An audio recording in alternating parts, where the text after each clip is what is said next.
Hello everyone, welcome back to my channel. আজ হচ্ছে next day, মানে হচ্ছে আজকে মঙ্গলবার। আর এখন ঘড়ির কাঁটাতে বাজে প্রায় 9টা। ঘুম থেকে উঠেছি অনেকক্ষণই, এই শুয়ে বসে রয়েছি। আর এই যে হচ্ছে আমার মিষ্টি ভাইপো ঘুম থেকে উঠেই চলে এসছে। নেংটুই চলে এসেছিল প্রথমে, তারপর খুঁজে পাইনি, তারপরে আবার রেডি হয়ে আবার এসছে। তো আমরা দুজনে রয়েছি। আমার মায়ের স্নান হয়ে গেছে, এখন শাশুড়ি মা স্নান করে এলেন। হ্যাঁ, স্নান টান হয়ে গেলে ওপরে যাব, লুচি আর ছোলার ডাল হচ্ছে, সেটা খেতে যাব ওপরে। ছাদে গিয়ে মেলে দিয়ে তুমি রেখে দাও, নাহলে গামছাটা নেবে না? হ্যাঁ, গামছাটা নেবে, রাখো এখানে, আমি নিয়ে নিচ্ছি। পায়েসও আছে, এই যে আমার ভাইপো বলছে কি আছে, বলো কি কি আছে। জোরে বলতে হবে, নাহলে শুনতে পাবে না তো। লুচি, ছোলার ডাল আর পায়েস।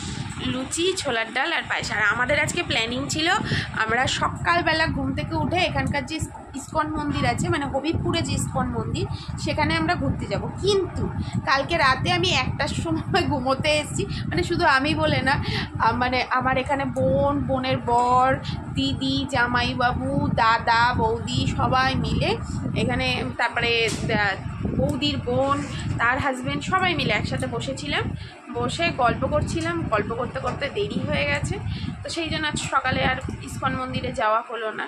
সেটার প্ল্যানিং হচ্ছে নেক্সট যাওয়া। দেখি এখন যাওয়া যায়। হ্যাঁ,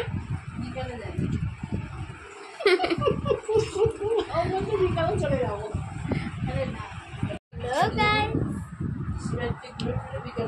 না আর হ্যালো গাইস করতে হবে না। স্নান টান হয়ে গেছে, রেডি হয়ে গেছি, এবার যাব ওপরে। মা, শাশুড়ি মা দুজনেই ওপরে রয়েছে, চলো যাওয়া যাক।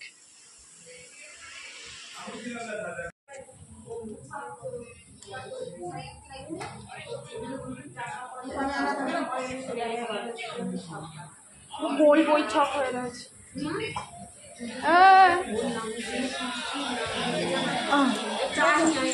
যাচ্ছি দাঁড়া। হ্যাঁ, এটা না অনেকটা হাতা কাটা, অনেকটা হাতাটা কাটা, অনেকটা কাটা। তোমাকে তো বললাম শুকাল ছিল না, ও তাহলে শুকাক, আমারটা শুকিয়ে গেলে আমি এটা একটু মারতে হবে।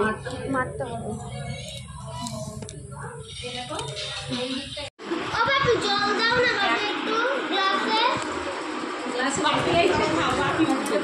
বাপি বসে রয়েছে, থাক না বাবা, আমি কি জল না ঘুরে রাস্তা ঘুরে আসবো। বাপি আমার ডাইনিটা বুঝতে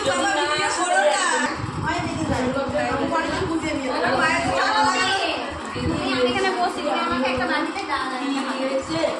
আমার মায়ের জানা লাগলো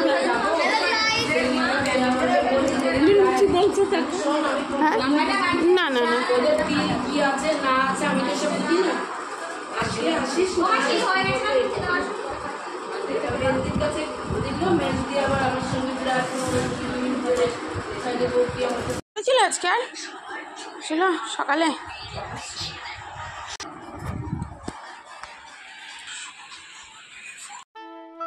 তো এখানে তো তোমরা বুঝতেই পারছো যে আমি খুব রিল্যাক্স করছি। 10-12 বছর পর মাসি বাড়িতে এসেছি বলে কথা। আর সাথে সাথে আমার শাশুড়ি মাও খুব রেস্ট নিচ্ছে, খাচ্ছে দাচ্ছে, আড্ডা মারছে, আবার এসে ঘুমিয়ে পড়ছে, আবার খাবার টাইমে উঠে পড়ছে। তো এখানে সবাই ব্যস্ত রয়েছে, যেহেতু বাড়িতে একটা অনুষ্ঠান মিটলো। তবে রাস পূর্ণিমাতে এর থেকেও বড় অনুষ্ঠান হয়। এটা মোটামুটি অনুষ্ঠান ছিল এবং বারবার আমাকে বলেছিল, আর আমারও খুব ইচ্ছা ছিল এই শিব মন্দিরে আমার যাওয়ার। শিব মন্দির হওয়ার পর থেকে এই প্রথমবার আমার মাসি বাড়িতে যাওয়ার। তো এখানে দেখো বাসন টাসনগুলো গোছাচ্ছিল, তাই শাশুড়ি মাকে ডাকলাম, উনি বাসন দেখতে খুব পছন্দ করে, সেই জন্য। আর এদিকে রান্নাবান্না চলছে, দুপুরের রান্নায় বিরাট মেনু ছিল। তো খাওয়া দাওয়া চলছে, যেহেতু আগের দিন সোমবার নিরামিষ ছিল, আর এই দিন মাছ, মাংস, ডাল, ভাজা, বিভিন্ন রকম আইটেম রান্না করা হয়েছিল। তো সবাই মিলে দুপুরে আবারও খেতে বসে পড়েছি। আর আমার বৌদিদের ব্যাপারে তোমাদের কি বলবো, এই বিকেলে রেডি হয়ে আমরা 4 জনে যাচ্ছি এখানকার ইস্কন মন্দিরে। দিদাও যাবে বলেছিল আমাদের সাথে, দিদার শরীরটা একটু খারাপ। আর সারাদিন এখানে কোনো কাজকর্ম নেই, শুধু খাচ্ছি দাচ্ছি আর ঘুমাচ্ছি। মা ঘুমিয়ে চোখ ফুলিয়ে ফেলেছে, দেখো সেই দুপুরবেলায় খেয়ে নেমেছে, তখন 2:30 বাজে, তারপর থেকে ঘুমোচ্ছে। উনি তো সারা দিন ঘুমিয়েছে আজকে, সারা দিন, মানে 8 ঘন্টা মনে হয় জেগেছিল। ওই মাসির বাড়ি না এটা, ওই পাশের বাড়ি মাসির বাড়ি, আর ওই যে আমার মাসির বাড়ি, আর এইটা আমার ভাই। আমরা সবাই মিলে যাচ্ছি ইসকন মন্দিরে, তাই তো? না সেই জন্য না, ছেলেদের জুতো মেয়েরা পরবে, তাই না? বুঝলাম। কার জন্য হয়ে গেছে। এরমই জঙ্গল ছিল আগে চারিদিকে, জঙ্গল কেটে কেটে সব বাড়ি হচ্ছে।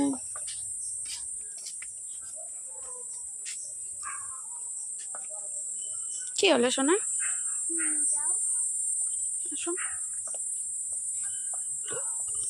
ছোট ছোট বাড়িগুলো ভাল লাগে বেশ দেখতে, বলো ডিজাইনটা ভালো, চারপাশ দিয়ে গাছপালা, তাই না? বাড়িটা ছোট, খেলার মাঠ পাশে, গরম লাগলে এসে বসাও যায়। আসছে আসছে, গরম লাগলে এসে বসাও যাবে। আয় শোনা, হ্যাঁ। Oh my god, thank you, thank you. হ্যাঁ সুন্দর কালারটা। এই দেখো, তোলে না শোনা, আর জঙ্গলের মধ্যে নিতেই হবে। ও মাই গড।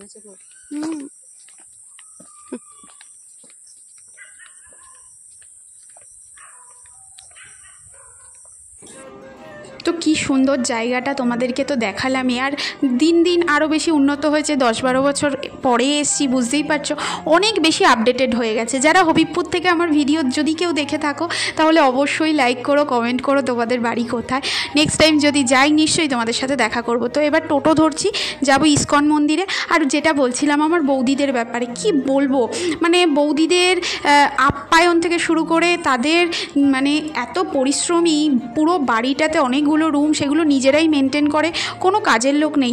ইভেন আমার মাসিকে দেখাশোনা করে, মানে এত ভালো, আজকালকার যুগে হয়তো খুবই কম দেখা যায়। তাই আমার আরও বেশি ভালো লাগে। আর ওদের সাথে ওদের শাশুড়ির সম্পর্কটা খুবই মিষ্টি। আর আমার শাশুড়ি মা এসে দেখে তো খুবই খুশি, সেটা আমারও একটা ভালো লাগার জায়গা। এই প্রথমবার আমার শাশুড়ি মাকে আমার কোনো বাড়ির রিলেটিভের বাড়িতে নিয়ে আসতে পেরেছি, কারণ আমি আমার শাশুড়ি মায়ের রিলেটিভের বাড়িতে গেছি, ঘুরেছি, মজা করেছি, খুব ভালো লেগেছে, সেটাও তোমাদের সাথে শেয়ার করেছি। তো এবারে আমার শাশুড়ি মা আমার রিলেটিভের বাড়ি এসছে, আর এরপরে কিন্তু আমরা আরও একটা জায়গায় যাব, তাই তোমরা ভিডিওগুলো দেখতে থেকো। আর খুব সুন্দর একটা জায়গা, আর মানে এই রকম মনোমুগ্ধকর পরিবেশে থাকলে পরে এমনি মানুষের মনের স্বাস্থ্যটা ভালো থাকে। তো বাড়ি থেকে খুব বেশি দূর নয় ইসকন মন্দিরটা, আর এখান থেকে কৃষ্ণনগর রোড, তোমরা যারা হয়তো মায়াপুরে যাও এই রোডটা ধরেই যাও। তো চলে এসেছি ইসকন মন্দিরে। চলো মন্দিরে গিয়ে কি হলো সেটা একবার দেখো, মজাদার সব ঘটনা ঘটলো মন্দিরে। দেখো কি সুন্দর মন্দিরটা, মনোমুগ্ধকর।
জয় জয় জয়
महारानी की भक्तरथ भगवान नरसिंहदेव की गंगा माई की यमुना माई की गौर भक्तवृंद की जय नित्य सीतानाथ भगवान की हरि बोल।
এরপর 5 বার মন্দিরটা পুরো প্রদক্ষিণ করেছিলাম আমরা। আর যারা গুরু মহারাজ রয়েছে তারা কীর্তন করতে করতে আসছিল। আর কত ফুল দেখো পরের দিন সকালের জন্য কত কত ফুল রাখা রয়েছে। আর মন্দিরটা এত সুন্দর আর ঠাকুরকে এত সুন্দরভাবে সাজিয়েছে, আমার শাশুড়ি মা তো দেখে পুরো মুগ্ধ, বলছে পুরীর জগন্নাথের থেকেও ভালো দর্শন করতে পারলাম। আর এত সুন্দর সাজিয়েছে কি মানে মনটা পুরো ভরে যাচ্ছে। আর আনন্দে তো নেচেই উঠেছে, তোমরা তো সেটা দেখলেই। আর এখানে আমরা 5 বার প্রদক্ষিণ করার পর প্রসাদ গ্রহণ করার পরে আমার যে বোনের হাজব্যান্ড রয়েছে, আমার যে মাম্মাতো বোন, তোমরা দেখতেই পেয়েছো, জ্যোতির হাজব্যান্ড এসেছিলো আমাদেরকে নিতে। ওদের বাড়ি এই কাছেই, ইস্কনের কাছে। যেই না জানতে পেরেছে আমরা ইস্কনে এসেছি, ওর সাথে সাথে বাইকে করে নিতে চলে এসছে। তো ওদের বাড়িতে গেছিলাম। এরপরে বেশ অনেকক্ষণ গল্প গুজব সেরে আমরা সবাই মিলে 9টার সময় বাড়ি ফিরেছিলাম। তারপর আর কি খাওয়া দাওয়া করে রেস্ট নিয়েছিলাম। আর তোমাদের এই মন্দিরটা কেমন লাগলো তোমরা সেটা অবশ্যই কমেন্ট করে জানিও। মানে আমি তো পুরো মুগ্ধ হয়ে গেছি। রাধা গোবিন্দ রয়েছে এখানে, প্রচুর গোপাল রয়েছে, জগন্নাথ দেব রয়েছেন, মানে এত এত সুন্দরভাবে সাজানো, মানে পুরো মুগ্ধ মুগ্ধ, মানে আমি ভাষা খুঁজে পাচ্ছি না। তোমাদেরও কেমন লাগলো অবশ্যই বলো। আর আমার শাশুড়ি মা মন্দিরটা পুরো প্রদক্ষিণ করেছে, মানে বাইরেটাও কিন্তু এখানে প্রচুর স্পেস রয়েছে। যারা কাছাকাছি রয়েছে তারা হয়তো অনেকটা লাকি। আর এখানে খুব বড় করে কিন্তু রথযাত্রা উৎসবও পালন করা হয়। তো এখানে ডোনেট করে এসেছি রথযাত্রার জন্য, যেতে তো পারবো না, তবু মানে দূর থেকে ঠাকুরের আশীর্বাদ যদি প্রাপ্ত হয়। আর এখানে ফুল দিচ্ছিল প্রসাদ হিসাবে, তাছাড়া চিরা, শুকনো চিড়ে মানে ঝুড়ি ভাজা দিয়ে প্রসাদ হিসাবে দেওয়া হয়েছিল, সেটাই গ্রহণ করেছিলাম।